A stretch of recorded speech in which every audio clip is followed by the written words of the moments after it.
Lippitt, owner of the Hill Street Group and host of Communication is an Art, the podcast. I'm a communication strategist, a public speaker, and a leadership trainer. Most weeks, I'll be joined by other communication specialists, but every few weeks, you'll hear from just me to equip you, the listener, with practical tools and strategies to navigate through your day with confidence. These podcasts are always non-scripted and conversational. So let's dive into this together.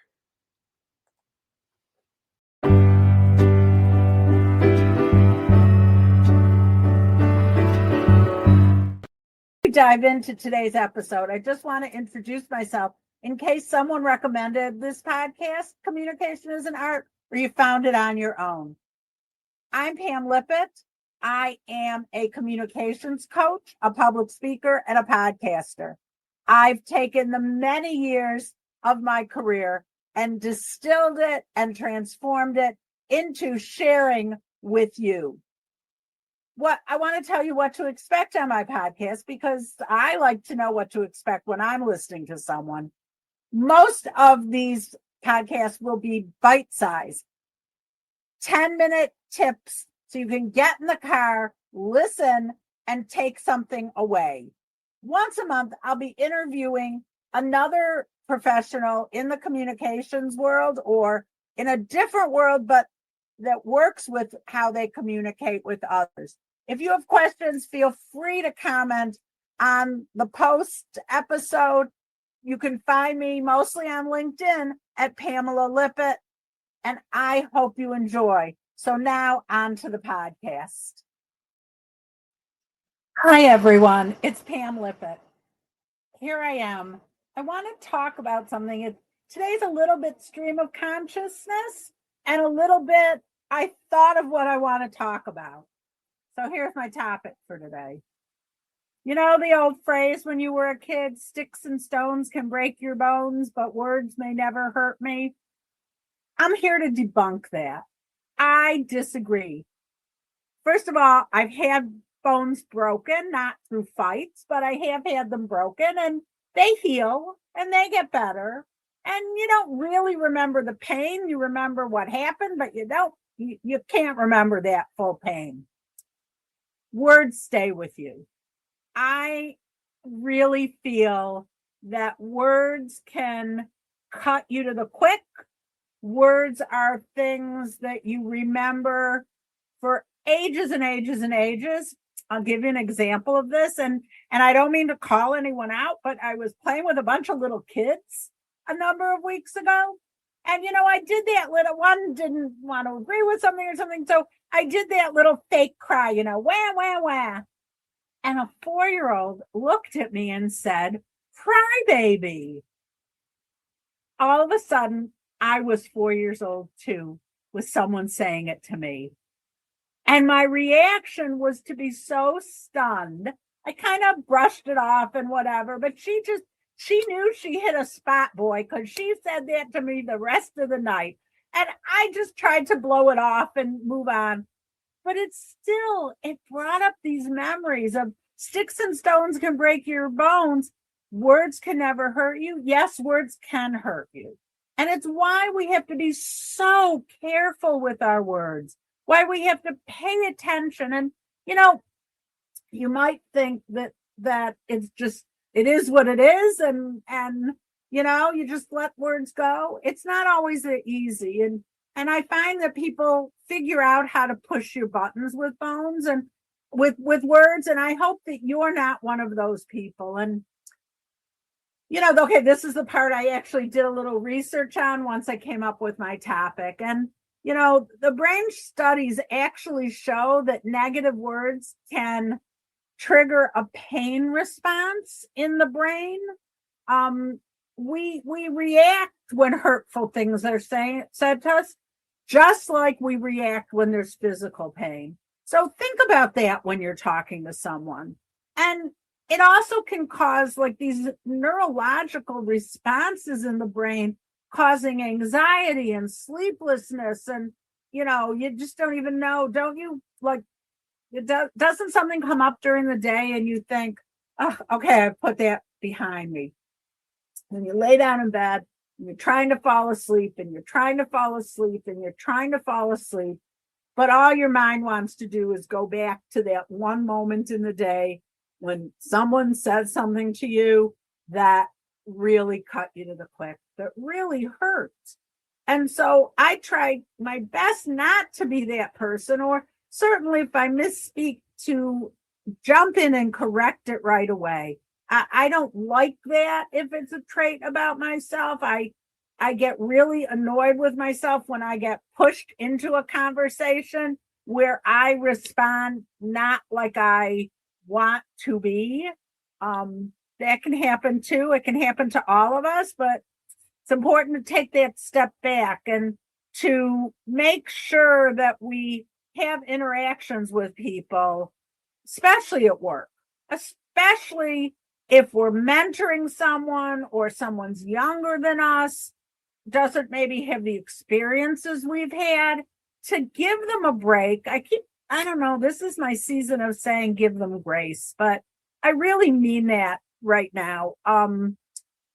Because when you have poor communication with someone, when you don't explain something or you say something that's taken the wrong way, it makes it difficult. They say that that what we say versus what we've heard, what you hear, can be so opposite ends of the spectrum. I think I'm saying something, but what the other person is hearing, or the opposite way, they think they're saying something kind, but what I'm hearing is something that triggers a reaction or takes me back or cuts me to the quick. And now we are in that lost land of difficult conversation. So let's not go there. There are different tricks you can use when someone does that. You can say, that really made me think of a bad place in my life. Is that really what you wanted to do? Maybe it's not really what you wanted to say. So let me tell you what I heard, and let's get on the same page moving forward.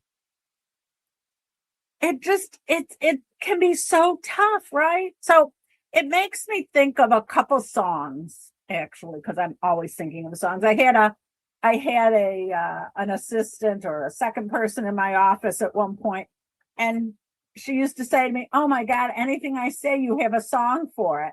Okay. I used to say the words because you don't really want to hear me singing them so much. So I have two different sets of words I want to talk about.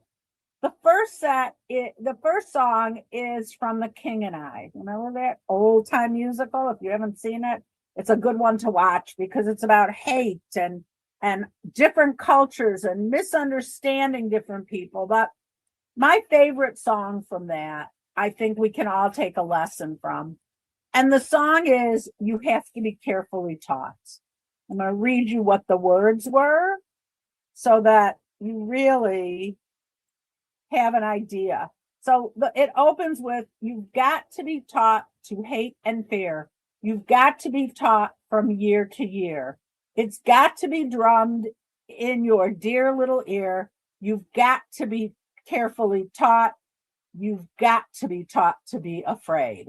Now, I have to say, those are words that are, just so empowering, so interesting. Like, they say, that little divot over your lip, that little indent. There's a Jewish tradition in the Midrash that says that little divot is when a baby is born.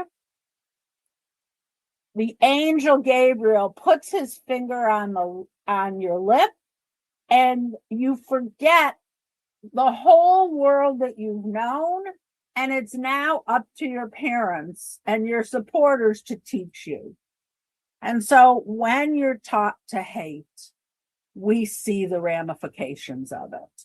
We see it every day. We've certainly seen it this past weekend. If you're listening to this the week of December 15th, during the Jewish holiday of Hanukkah, coming up to Christmas and other holidays in the calendar. There's 19 different holidays in December for different religions this month in the calendar. That's just my little aside, because why not? But you've got to be taught. So why don't we teach proper words, good words, supportive words? Why isn't that what we're teaching? Why isn't that what our promise to ourselves is for 2026, to teach good in this world? The second song I'm going to reference is a Harry Chapin song. Harry Chapin's one of my all-time favorites. I'm old enough that I saw him in person when I was in college. I still have the t-shirt. It's one of the ones I kept. And he had a song called Flowers Are Red. And it's about a child who comes to school and draws and colors all different colors of the rainbow. And the teacher comes up to the child and says, your colors are wrong. Green grass is only green, sky is only blue, apples are only red, and you have to fit in the box. I was never a fit in the box kind of kid. I loved using all the colors in my my Crayola box, which was never the 64, never the 128. Mom, you never bought me those sizes, but I lived with the smaller ones and made my own combinations, because I think that those are things that are important. To know that you don't have to be inside the box, that you can express yourself, that you can show your emotions, that things can be colorful, but still proper, but still right, but still kind. And so my message for today is that we need the kindness. We need words that lift people up, don't put people down. We know that sticks and stones break our bones, but we know that words do hurt us and they do stick with us. So I hope you'll think about this and think about the words you use. I love words. I am a wordsmith. I happily talk about all different words. And one of the things that's my favorite is when I come across a word I don't know at this point in my life. There's not a lot, but it happens. I love having to look up a word. I know most people would say, that's really weird. I don't like looking up words. I love looking up words. I love learning new words. You know, it's part of the lifelong learner in me. So my suggestion to you is, if you don't know what a word is, look it up. Look at the words above it. Look at the words below it. See different things that it can mean and how you can incorporate it into your work. And you get double bonus stars if that is a word that is kind and considerate and uplifting and makes someone else feel good today. So I hope you have a wonderful week. You'll hear me again next week on Communication is an Art, because we all have to practice what we do to make it closer to perfect. Thanks, everyone. Hi, this is Pam Lippitt from the Hill Street Group. Thank you for listening to Communication is an Art. Make sure you subscribe and continue to listen. We really appreciate it. Share with your friends all those different lovely things. And we will be back soon. Have a great day.